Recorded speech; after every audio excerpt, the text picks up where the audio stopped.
ભગવાન સોનાની ઈંટ ઉપર ઉભેલા છે એનું કારણ એ છે કે એ એક બ્રાહ્મણ પુંડરીક નામના એક બ્રાહ્મણ એક શેઠ યાત્રાનો સંગ કાઢ્યો, આપણી કેમ યાત્રા એમ સંગ કાઢ્યો। શેઠની યાત્રામાં પુંડરીક નામનો બ્રાહ્મણ જોડાણો પણ એના ઘરે મા બાપ વૃદ્ધ મા બાપ એની સેવા કરનાર કોઈ હતું નહીં, એટલે એ બિચારે રીબાતો હતો સેવા કર્યા વગર। એટલે દર્શન સંઘ આગળ વધવા માંડ્યો। સંઘ આગળ વધ્યો એટલે શેઠને ગંગાજીએ દર્શન આપ્યા કે તમારી યાત્રામાં કોઈક એવું માણસ આવી ગયું કે કોઈક બ્રાહ્મણ એવો છે કે મા બાપને મૂકી અને અહીંયા યાત્રામાં નીકળ્યો હોય એને સાચું સુખ નહીં મળે। એને કહી દો, જે તમારો યાત્રામાં કોઈક પણ હોય માણસ એને કહી દો કે મા બાપની સેવામાં તત્પર રહે તો તમારી યાત્રા સફળ જશે, નહીં તો નિષ્ફળ જશે। એટલે તપાસ કરતા શેઠને ખબર પડી કે આ પુંડરીક નામનો બ્રાહ્મણ પાછો ઘરે ગયો, મા બાપની સેવા કરી। એ જગ્યાએ પુંડરીક નામનો બ્રાહ્મણ એ જગ્યાએ સેવામાં તત્પર થયો, આપણે દર્શન કરશું ત્યાં। એટલી સેવા કરેલો મા બાપની કે સામે વિઠ્ઠલનાથજી પ્રગટ થયા, પ્રત્યક્ષ દર્શન દેવા આવ્યા। તો એને સામે બોલાવે વિઠ્ઠલજી, પુંડરીકને પણ બોલાવે। એ સામું જોવા તૈયાર નહોતા, એટલા સેવામાં ઉત્સુક હતા। ભગવાનને આમ ઈંટ ઘા કરીએ ને પુંડરીકે, એ ઈંટ એને સોનાની બની ગઈ, ઈંટ સોનાની બની ગઈ। અને વિઠ્ઠલનાથજીને કીધું તમે થોડીક વાર ઊભા રહો, મારી માતા પિતાની સેવા કરીને તમને તમારી પાસે આવીશ। એટલે સોનાની ઈંટ ઉપર આ જ દિવસ સુધી વિઠ્ઠલનાથજી ત્યાં દર્શન આપેલા। વિઠ્ઠલનાથજી ભગવાન કી જય। સદેહ એમાં લીન થઈ ગયા એનો આત્મા। બીજે એક કાનું પાત્રા હતા, નાનકડી દીકરી હતી, વેશ્યાની દીકરી હતી। એને સંત સમાગમથી ભગવાન વિઠ્ઠલનાથજીની ઓળખાણ થઈ, પોતાનું ઘર મૂકી અને ત્યાં આવીએ અને ઉંબરા ઉપર ઠેસ વાગી, એને એ નાનકડી કાનું પાત્રાને ઠેસ લાગી એટલે પડી ગઈ અને ભગવાનના વિઠ્ઠલનાથજીના સ્વરૂપમાં સદેહે લીન થઈ ગઈ। બે પાત્ર, કાનું પાત્રા અને તુકારામ। હવે આપણે ત્યાં જાશું એટલે કાનું પાત્રા એ નાનકડું એક વૃક્ષ હશે એની નીચે એ દર્શન આપશે। કાનું પાત્રાને દર્શન થાય રહ્યો આજ દિવસ સુધી।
વિઠ્ઠલનાથજી મહાદેવનું મંદિર અને અહીંયા આ જગ્યાએ અમૃતેશ્વર મહાદેવની નીલકંઠ વર્ણીએ 2 મહિના સુધી ચંદ્રભાગા નદીમાં સ્નાન કરી અને આ મહાદેવનો અભિષેક કર્યો અને પૂજા કરી છે।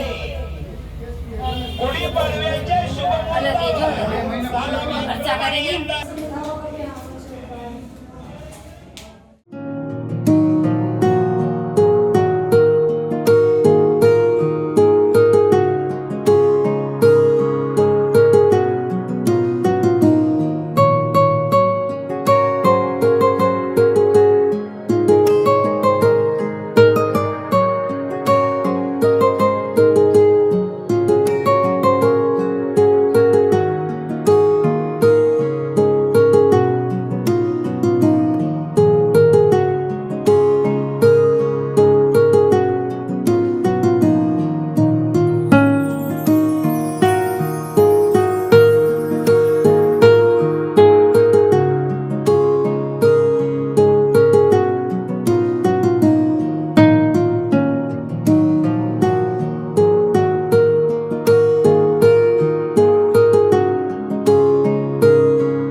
નર્મદા, ગંગા આદિ અનેક નદીઓનો સંગમ થયો છે એવી વિશાળ નદી છે આ.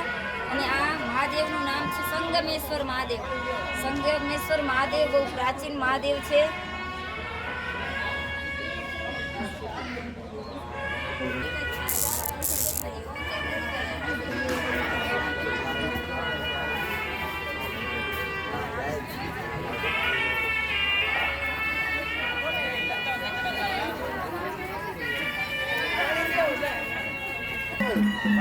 જામ નથી થઈ જાય એટલે નાઈ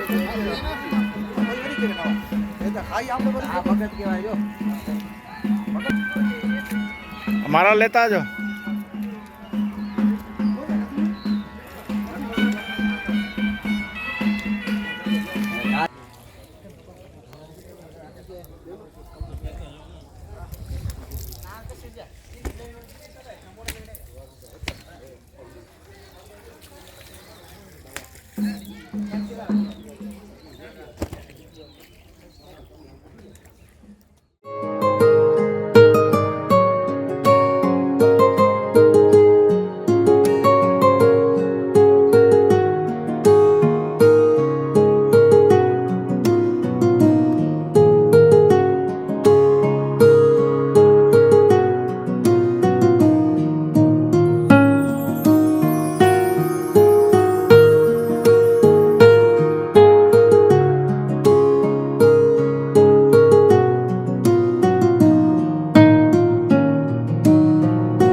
કહેવાય.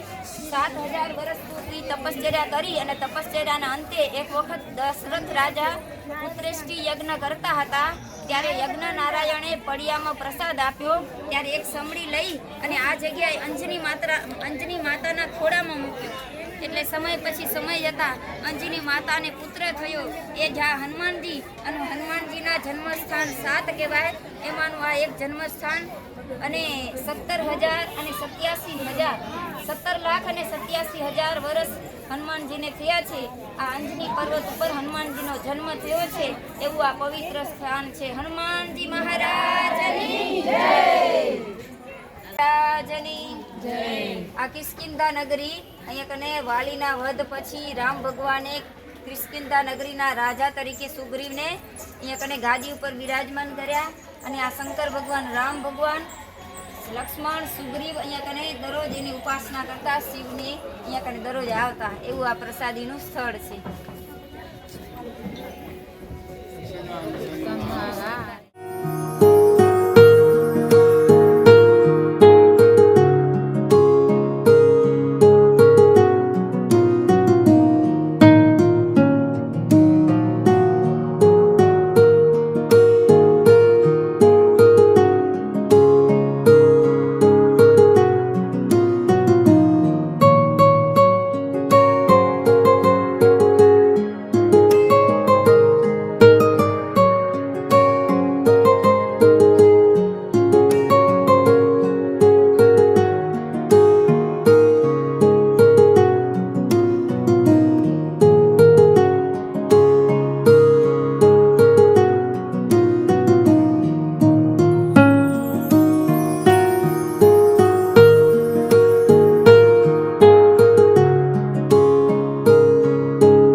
વિઘ્ન વિનાયક દેવ છે.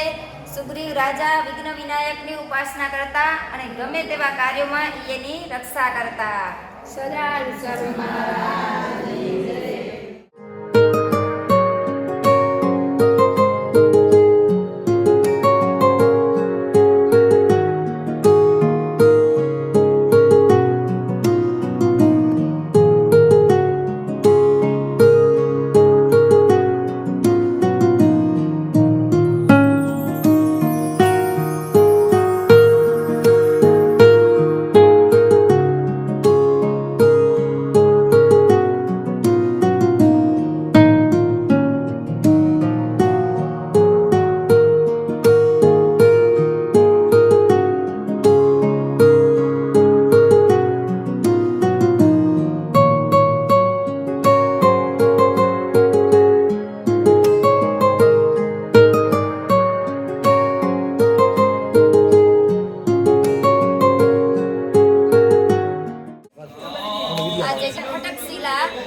ખટકશિલા આ જગ્યાએ રામચંદ્ર ભગવાન 4 મહિના ચાતુર્માસના અહીં એક જગ્યાએ ને એક જગ્યાએ રહ્યા છે.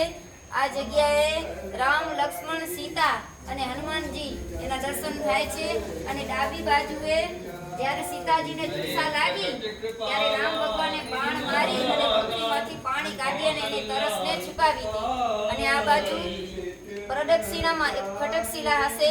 એ જગ્યાએ લક્ષ્મણજીએ સીતાજીને તરસ લાગી હતી અને બાણ મારીને પાણી કાઢ્યું એવી આ પ્રસાદીની જગ્યા હોય છે. ખટકશિલા પાછળ દર્શન કરશો.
મધુવનમાં હનુમાનજી જ્યારે લંકાનું દહન કરી અને આવ્યા ત્યારે આ મધુવનમાં આવ્યા એટલે હનુમાનજીને બહુ જ ભૂખ લાગી હતી. એટલે આ જગ્યાએ મધુવનમાં વનફળ જમ્યા એવી લીલા હનુમાનજીએ આ જગ્યાએ કરેલી છે.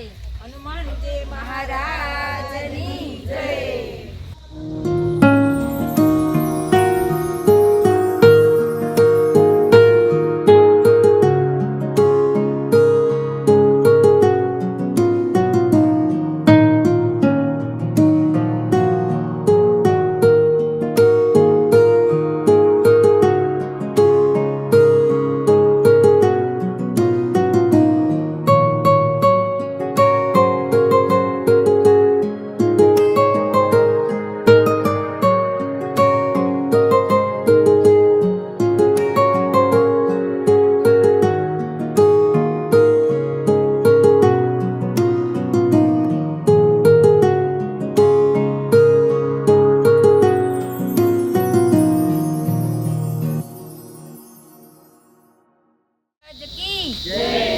શ્રી રંગનાથજી એટલે શ્રી વિષ્ણુ ભગવાનનું સ્વરૂપ કહેવાય. આ કિષ્કિંધા નગરીમાં રાજા હતા સુગ્રીવ રાજા.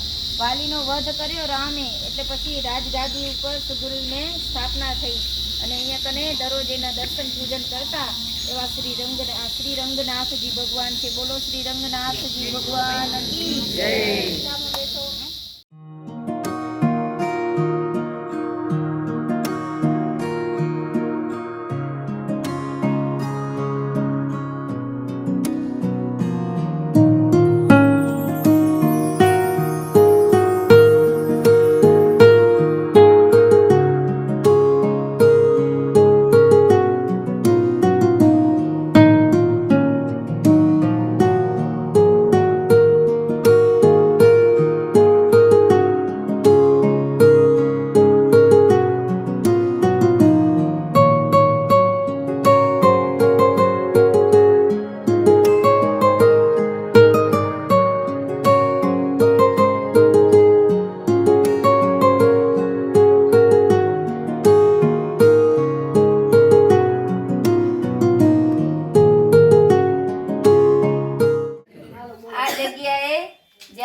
માટે આ જગ્યાએ બેઠક થઈ હતી અને તેનું વિચારણા થઈ હતી કે સીતાને પાછળ કઈ રીતે લઈ આવ્યા. એટલે હનુમાનજી, રામ, સુગ્રીવ બધા સાથે બેસી અને આ જગ્યાએ બેઠક કરી હતી. એવી આ પ્રસાદીની જગ્યા છે. આપણે પણ બેઠક કરી. આપણે બેઠક નક્કી કરો હવે.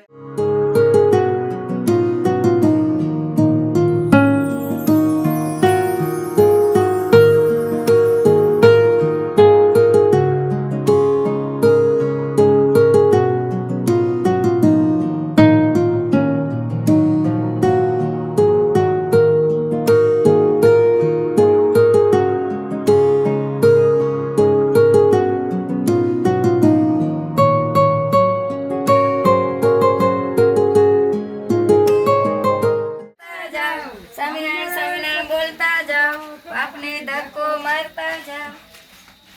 દબાની નીકળી ગઈ.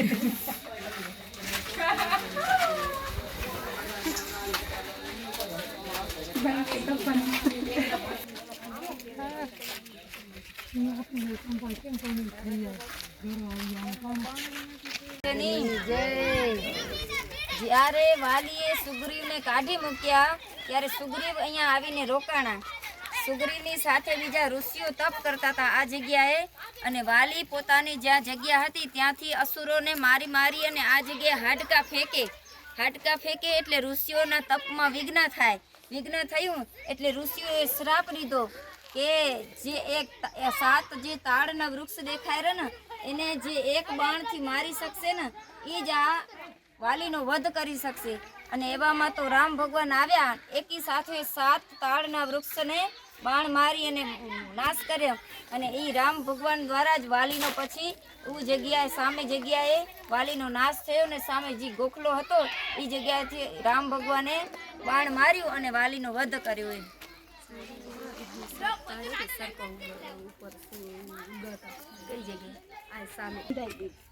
રામાયણમાં આવે આ વાત. એટલે ભગવાન પૂંછડી દબાવી સર્પની. એને ખબર કે સર્પ ઉપર ઉભા એટલે આડા તાડ તો વિંધાશે નહીં, એટલે પૂંછડી દબાવી એટલે સર્પ સીધો થયો ને ડાયરેક્ટ તાડને વેધ્યો. અને પછી વાલીની ખબર પડી ગઈ હવે મારું મોત આવી ગયું. અને આ વાલીનો વધ અહીંયા થયો તો. સુગ્રીવને આ ફટકશિલા કહેવાય. આ જગ્યાએ સુગ્રી રહેતો હતો ને આમે વાલી રહેતો હતો. વાલીએ એના ભાઈની પત્ની સુગ્રીની એ ત્યાં પડાવી લીધી હતી.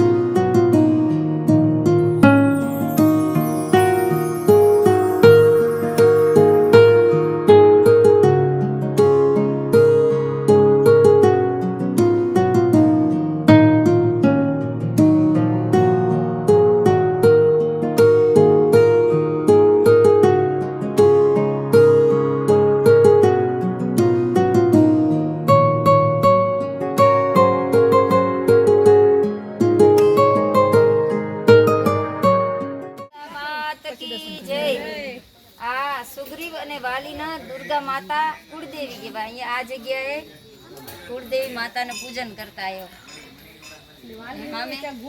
વાલી ગુફા અહીંયા. હવે જઈએ ગાય નહીં આપણે જોઈ લઈએ.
સબરીની ગુફા, સબરીનો આશ્રમ. આ જગ્યાએ સબરીએ માતંગ ઋષિના વચન અનુસાર 9000 વર્ષ સુધી રામચંદ્રની રાહ જોઈએ. 9000 વર્ષ સુધી દરરોજ પોતાની એટલે શું કહેવાય, છાબડીમાં બોર ચાખીને રાખે, મીઠો હોય એ રાખે, એ વૃક્ષને પસંદ કરી રાખે, બીજે ફેંકી દે. એમ કરતા 9 વર્ષના અંતે રામચંદ્ર ભગવાન 9000 વર્ષના અંતે રામચંદ્ર ભગવાન અહીંયા સબરીની ઝૂંપડીમાં આવ્યા અને એને હેઠા બોર ખાધા અને એને દર્શન આપે. એવી આ સબરીની ગુફા આશ્રમ. અને આ જગ્યાએ સબરી સ્નાન કરવા જતા અને માતંગ ઋષિનો આશ્રમ કહેવાય. અહીંયાથી 10 કિલોમીટર દૂર એ જગ્યાએ માતંગ ઋષિ અને એના શિષ્યો બધા આવતા ને એટલે રસ્તો સાફ કરી નાખે. માતંગ ઋષિને ખબર નથી કે આ કોણ સફાઈ કરી આવ્યું. સમય પસાર થતાં ખબર પડી કે આ એક ભીલડી જ્ઞાતિની સબરી અહીંયા આવીએ અને આ રસ્તો બધો સફાઈ કરી નાખે. માતંગ ઋષિ એટલે એની ઉપર રાજી થયા હતા કે જ્યાં તને એક દિવસ રામનો ભેટો થશે. અને આ પંપા સરોવરમાં માતંગ ઋષિના શિષ્યો એને સ્નાન કરવા ન દેતા, એનું અપમાન કરતા. એટલે આ પંપા સરોવરનું પાણી લોહી સમાન દેખાવા લાગ્યું. માતંગ ઋષિના શિષ્યોને લોહી સમાન દેખાવા લાગ્યું. જ્યારે એવું સબરીની માફી માગી ને ત્યારે પછી જેવું હતું એવું પાણી આ પંપા સરોવરનું થઈ ગયું.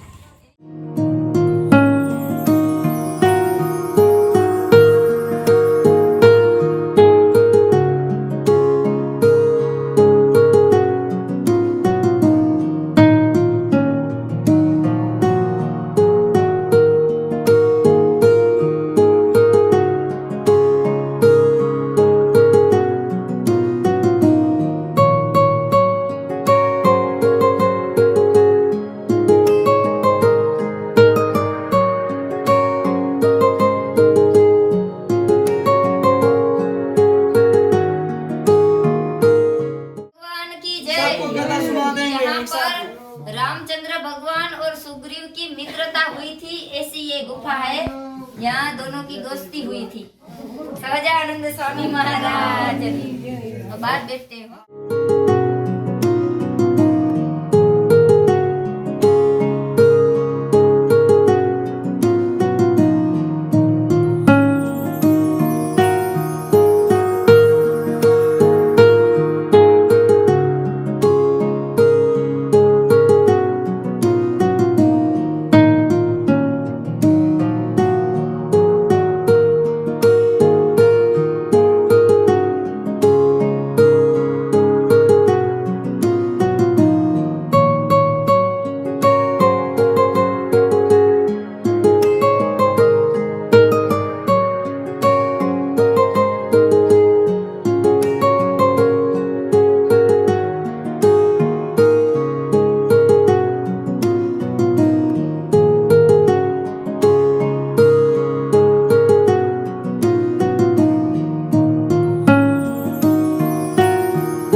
નર્મદા, ગંગા આદિ અનેક નદીઓનો સંગમ થયો છે એવી વિશાળ નદી છે આ. અને આ મહાદેવનું નામ છે સંગમેશ્વર મહાદેવ. સંગમેશ્વર મહાદેવ બહુ પ્રાચીન મહાદેવ છે.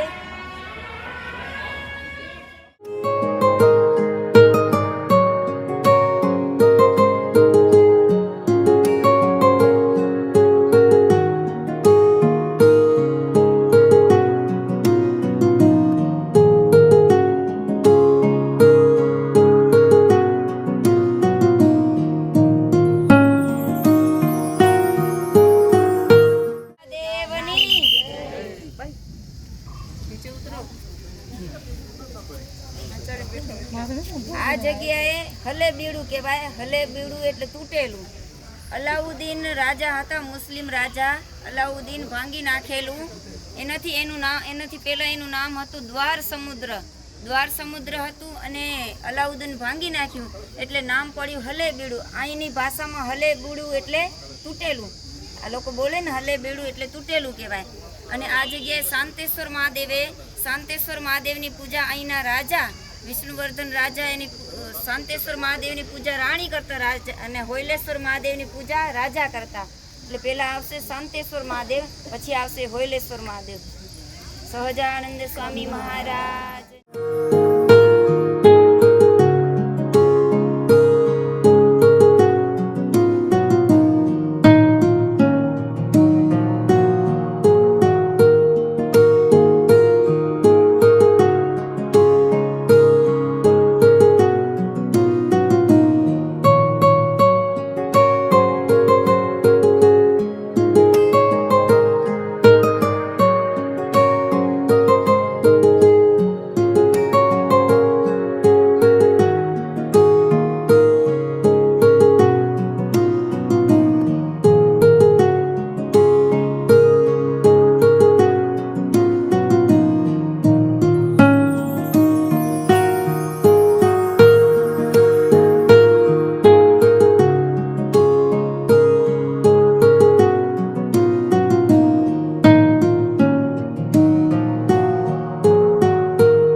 બેલુરમાં મહાદેવ મોહિની સ્વરૂપ ધારણ કરી અને ભસ્માસુરનો નાશ કર્યો છે. એટલે અહીંયા કને મોહિની સ્વરૂપના દર્શન થાય.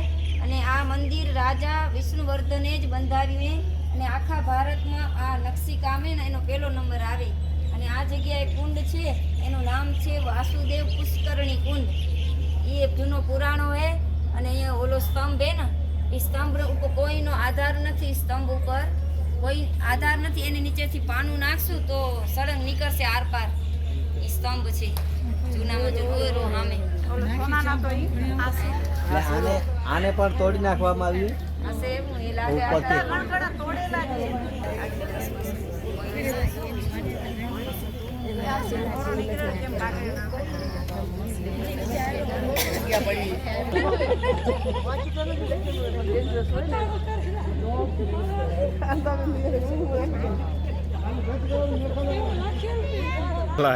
ના એ રૂપિયા કાઢે બાકી મોકલી કાઢે ને ફોન બટન હાથ में हाले फिर सेट कर પછી રૂપિયા કાઢે તો ટચ કરી લઈએ એવું કપે ને એવું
મોહ થઈ ગયો એટલે એને એમ કીધું તું મારી સાથે લગ્ન કર. તો હું લગ્ન તો કરું, તું મારી સાથે તાડવ નૃત્ય કર એમ શંકર ભગવાન એને એમ કીધું. એટલે શંકર ભગવાન પોતે તાડવ નૃત્ય કરવા માંડ્યા. નૃત્ય કરતા કરતા કરતા કરતા આમ હાથ કરતા કરતા છે આમ હાથ આમ મુકાવી ગયો પોતાનો હાથ. એટલે એના સામે એવું જ કરવાનું હતું ને. પોતાનો હાથ પોતા માથે મરી જાય. પોતાનો હાથ પોતાના માથા ઉપર આવે. શંકર ભગવાન પોતે તાડવ કરતા કરતા આમ મૂક્યો ને. એટલે પોતે પોતાની રીતે જ બળીને પોતાના હાથે એટલે ભસ્માસુર એટલે પડ્યું. બળીને ભસ્મ થઈ ગયું એટલે ભસ્માસુર. એ આ જગ્યા ને હા આ મૂર્તિનું તાંડવ મૂર્તિ કહેવાય. આ મંદિર તોડી નાખ્યું એના પથ્થર આવું પાછળ પડ્યા. હા એ આ તાંડવ મૂર્તિ કહેવાય શંકર ભગવાન.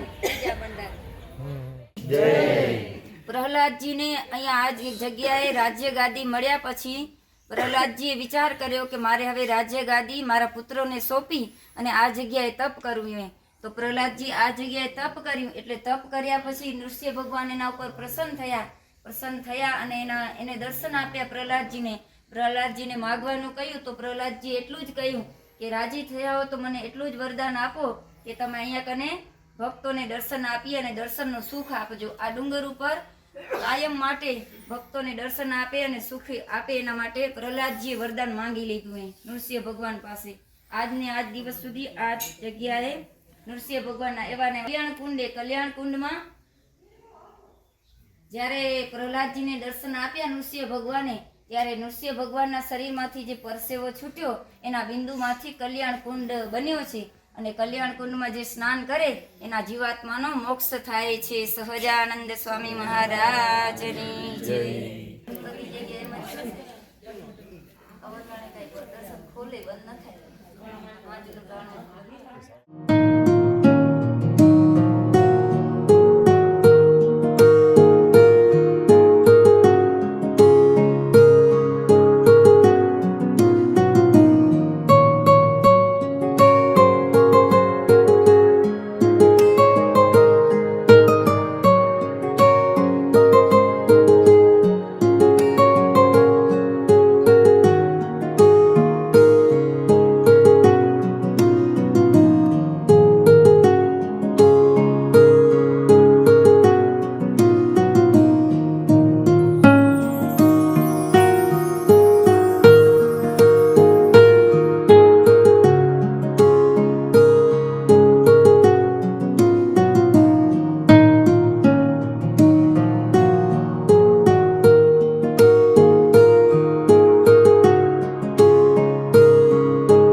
લક્ષ્મણજી અને સીતાજી જ્યારે આ જગ્યાએ આવ્યા, આ જગ્યા કહેવાય ધનુષકોટી.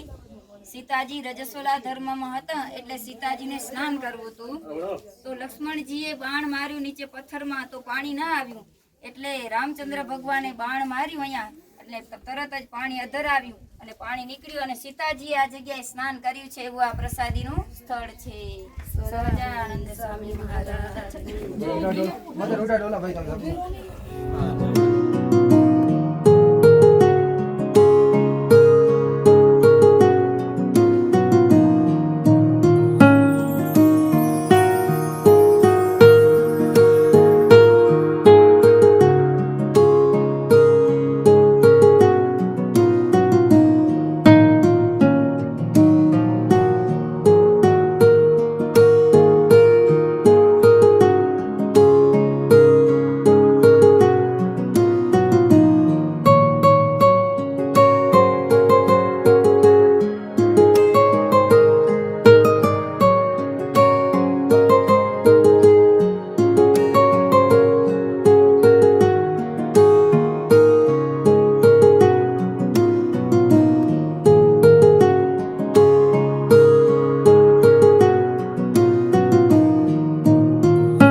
બે મૈસૂરના રાજાની બે દીકરીઓ હતી.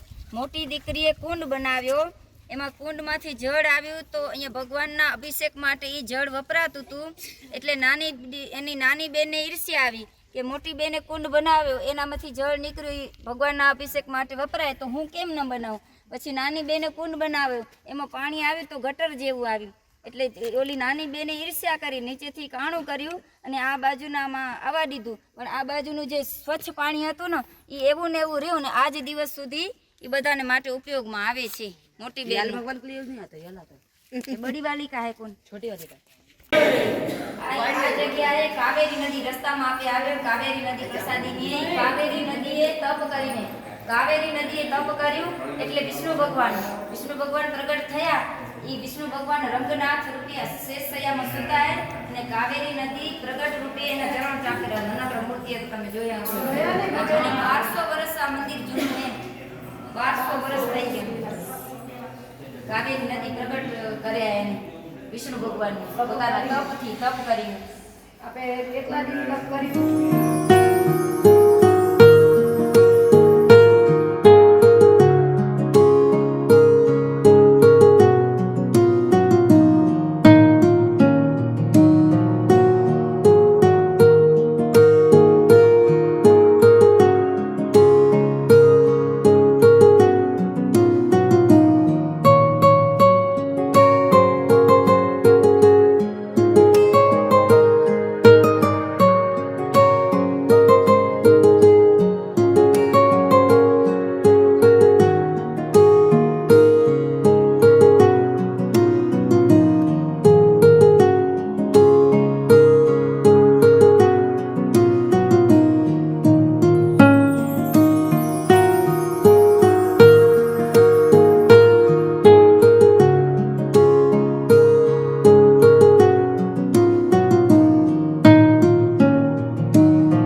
વિષ્ણુ ભગવાન ઉપર તપશ્ચર્યા કરી. વિષ્ણુ ભગવાનને એટલા બધા રાજી કર્યા કે વિષ્ણુ ભગવાન બાળકના સ્વરૂપમાં અહીં આવ્યા અને મંદ હસવા લાગ્યા. એટલે દિવાકર બ્રાહ્મણને એમ થયું કે તે બાળકને હું પકડી અને રમાડું. તો ભગવાન અદ્રશ્ય થઈ ગયા. ભગવાને કહ્યું કે તું અનંતવનમાં આવ. એટલે દિવાકર બ્રાહ્મણ અનંતવનમાં ગયા. ત્યાં કલ્પવૃક્ષ હતું. કલ્પવૃક્ષના થડમાં બાળકના સ્વરૂપમાં ભગવાને દર્શન આપ્યા. જ્યાં પાછા બાળકને પકડવા જાય તો ભગવાન ગુફામાં અદ્રશ્ય થઈ ગયા. અને શેષ સાઈ નારાયણ ઉપર ભગવાન એટલું વિશાળ રૂપ ધારણ કર્યું કે પૂર્વ દિશામાં એનું મુખ, પશ્ચિમ દિશામાં એના ચરણ અને મધ્યમાં એની નાભી. આવા દર્શન થયા દિવાકરને. અને આ ગામના રાજાને દિવાકર બ્રાહ્મણે કહ્યું કે તમે અહીંયા વિશાળ મંદિર બનાવો અને આ શેષશાહી વિષ્ણુ ભગવાનનું અહીંયા જ સ્થાપના કરો. અને આ પદ્મનાભ ભગવાનની નાભીમાંથી બ્રહ્માજી પણ ઉત્પન્ન થયા છે. એટલે આ ગામનું નામ પડ્યું પદ્મનાભ. પદ્મનાભ ભગવાન કી જય. ત્યાં કને કેસી નામનો રાક્ષસ આવ્યો. કેસી નામનો રાક્ષસ આવ્યો. બ્રહ્માજી પાસે ભોજન માંગ્યું. એટલે બ્રહ્માજીએ કહ્યું કે કદળી વનમાં જા, તને ભોજન મળશે. એટલે કેસી અને કેસીના પત્ની બેઉ જણા કદળી વનમાં ગયા. ભોજન મળ્યું. ભોજનથી તો સંતુષ્ટ થયો, તૃષ્ટિ થઈ, પણ એની બુદ્ધિ ભ્રષ્ટ થઈ ગઈ. ઋષિમુનિઓને શ્રાપ દીધો. એટલે ઋષિમુનિઓએ ભગવાન ઉપર તપ કર્યું. વિષ્ણુ ભગવાન ઉપર તપ કર્યું એટલે વિષ્ણુ ભગવાન પ્રગટ થયા. કેસી નામના રાક્ષસ સાથે યુદ્ધ કર્યું અને ત્યાં કને ગંગાજી અને તામ્રપણી નદી પ્રગટ થયા. અને યુદ્ધ કરતા ભગવાને વિષ્ણુએ તેનો નાશ કર્યો. નાશ કરતા ભગવાને છેલ્લે માગવાનું કહ્યું. તો કેસી નામના બ્રાહ્મણે રાક્ષસે એવું માંગ્યું કે આ જગ્યાએ મારા થયા પછી મારા શરીર ઉપર તમે ચતુર્ભુજ રૂપ કરી અને તમે તેના ઉપર સ્થિર રહેજો અને બધાને દર્શન આપજો. મારું તો શરીર પાપી થઈ ગયું, તમારો ઉપર રહેશો ચતુર્ભુજ રૂપે એટલે તમે મારું શરીર પાવન થઈ જશે. એટલે તમે અહીંયા આ જગ્યાએ રહેજો. એટલે કહેવાય આદિ કેશવ. 1608 શાલિગ્રામમાંથી બનેલી એ મૂર્તિ. અને આપણા વર્ણી દેશે નીલકંઠ વર્ણી આદિ કેશવ દર્શને પધારેલા છે. આદિ કેશવ.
આ જગ્યાએ મહારાજ સ્નાન કરેલું છે. સહજાનંદ સ્વામી મહારાજની સાગર અને બંગાળની ખાડી આ ત્રણનો સંગમ થાય છે. વરણી વેશે મહારાજ પધારેલા છે અને આ જગ્યાએ ટાપુએ વિવેકાનંદ સ્વામી હાથથી તરીને ગયા છે અને પાર્વતીજી તેને દર્શન આપ્યા છે. એના પણ ચરણ છે.